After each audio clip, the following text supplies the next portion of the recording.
Selamat pagi Bapak Ibu Saudaraku yang dikasihi oleh Tuhan. Senang sekali kita boleh bersama-sama pagi hari ini, boleh berkumpul melalui Zoom ini untuk uh, mendengar firman Tuhan sebelum kita berdoa.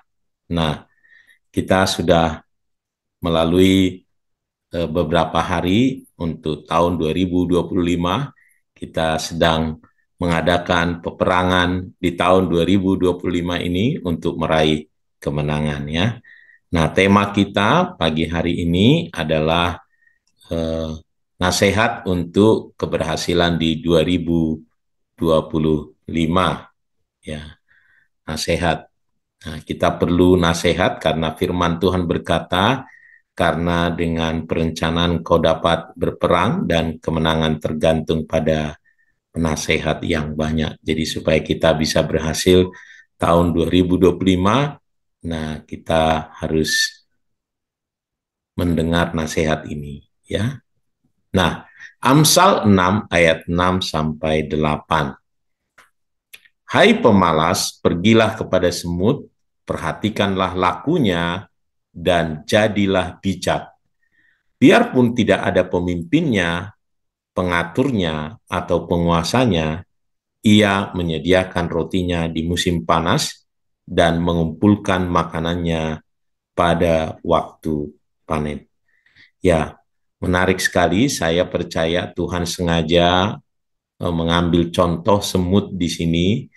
Nah, kalau di ayat yang lain dikatakan semut itu sebenarnya adalah hewan yang kecil dan lemah, tetapi dia bijaksana, ya, supaya kita bisa belajar dari walaupun hewan yang sangat kecil, tentu kita bisa belajar dari manapun kita bisa belajar ya. Bapak Ibu tidak harus karena hebat luar biasa, besarnya, gagahnya baru kita bisa belajar darinya, tapi dari yang kecil pun kita bisa belajar. Nah, apa yang kita mau belajar dari semut ini ya? Nah, ayatnya tadi berkata, "Hai pemalas, pergilah kepada semut." Nah, semut adalah binatang yang sangat kecil tetapi dia sangat rajin dan betul-betul bekerja keras karena waktunya tidak banyak. Ada masa-masa di mana dia tidak bisa bekerja karena musim. Dia tergantung pada musim. Ya. Nah, jadi dia tidak akan bisa berhasil kalau dia tidak betul-betul berusaha keras, rajin, ya. Dan dalam usaha tentu perlu kerja keras, ya.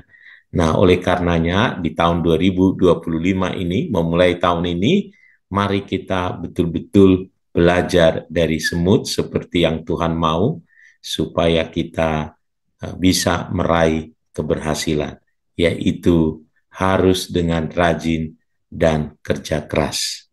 Ya, memang Alkitab menyatakan bahwa apapun yang kita harus perbuat, perbuat seperti untuk Tuhan dan bukan untuk manusia. Mengapa dikatakan begitu? Supaya kita betul-betul mengerjakannya dengan sepenuh hati, dengan rajin, dengan tekun, dengan kerja keras. Ya. Jadi kerja keras dan rajin adalah bagian dari tanggung jawab kita di hadapan Tuhan. Ya, Bapak Ibu, tantangan di tahun 2025 tentu sangat-sangat berbeda dengan yang sebelumnya, sehingga kita harus terus bekerja lebih giat lagi, baik dalam usaha, baik dalam pelayanan, baik dalam keluarga, dalam apapun yang menjadi tanggung jawab kita. Mari kita tingkatkan kerajinan dan kerja keras kita supaya kita mendapatkan yang lebih, ya, supaya kita boleh maju. Ya, ini yang pertama kita bisa belajar dari semut. Yang kedua, kita belajar dari semut mengenai inisiatif dan mandiri. Ya, ayatnya berkata, biarpun tidak ada pemimpinnya, pengaturnya, atau penguasanya. Ya, jadi semut ini bekerja tanpa pemimpin, tanpa pengatur, tanpa penguasanya, tetapi mereka punya kemandirian dan inisiatif yang kuat. Nah, jadi semut bekerja tanpa harus diperintah atau diawasi. Ya. Mari kita belajar dari semut ini untuk bertindak inisiatif tanpa menunggu orang lain. Kita termotivasi, ya, tanpa dimotivasi oleh orang lain, tanpa dipaksa oleh orang lain. Ya, saya sering mendengar kalau melayani, saya pengen melayani, tapi saya nggak ditugaskan gitu. Enggak, setiap orang boleh berinisiatif untuk berbuat sesuatu bagi pelayanan. Ya, begitu juga dalam keluarga, dalam pekerjaan, dalam usaha. Mari kita menjadi orang-orang yang inisiatif dan mandiri, saudaraku ya. Jadilah seorang yang dapat diandalkan, baik dalam pekerjaan usaha atau keluarga, bahkan dalam pelayanan. Ya, supaya kita bisa melihat pekerjaan Tuhan yang dahsyat, yang luar biasa. Ada sesuatu yang berbeda dari yang sebelumnya. Mari kita punya inisiatif dan mandiri, seperti yang Tuhan nasihatkan, belajar dari semut. Nah, yang ketiga adalah semut ya menyediakan rotinya di musim panas dan mengumpulkan makanannya pada waktu panen. Nah, ini berarti dia punya perencanaan yang sangat panjang.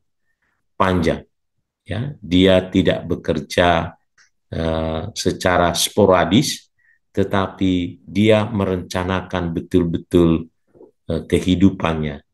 Nah, dia mengumpulkan makanan pada musim panas karena dia akan menghadapi musim dingin. Kalau di sana ya, tapi kalau di sini mungkin musim hujan. Ya, mengajarkan kita tentang pentingnya perencanaan jangka panjang dan memanfaatkan kesempatan yang ada sebelum terlambat. Karena kalau dia tidak simpan makanannya, someday masanya berbeda, dia pasti akan kekurangan. Dia nggak bisa bergerak. Ya, saya pernah nonton film mengenai semut ini. Hujan itu menjadi satu malapetaka buat dia. Ya, hujan membuat dia malapetaka.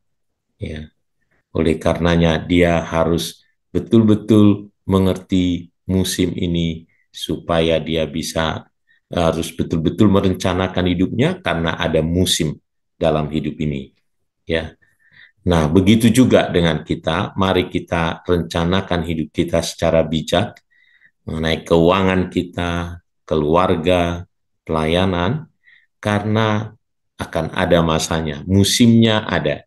Ya, Pengkhotbah 3 berkata, ya segala sesuatu ada masanya. Ada masa sukar, ada masa yang baik, sedang, segala musim. Nah, Tuhan mau kita seperti semut bisa merencanakan hidup kita, bahkan rencananya sangat panjang supaya kita bisa bertahan di setiap musim yang terjadi atas hidup kita. Nah, kalau tiga hal ini kita pegang, saudaraku, ya, kita menjadi rajin, bekerja keras, ya, kita punya inisiatif, kemandirian, tidak perlu harus karena ditugaskan, diomongin, tetapi kita punya inisiatif dan punya rencana. Tentu bukan hanya rencana ini, rencana yang dikerjakan, rencana yang dilakukan, ya, maka ya seperti firman Tuhan ini kita akan berhasil. Ya, kita akan berhasil. 2025 akan menjadi pernyataan kemuliaan bagi nama Tuhan. kita akan melihat kemenangan demi kemenangan.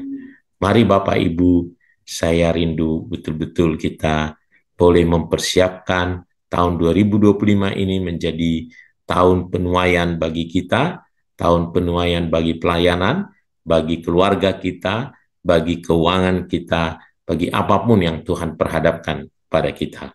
Tuhan Yesus memberkati, mari kita berdoa.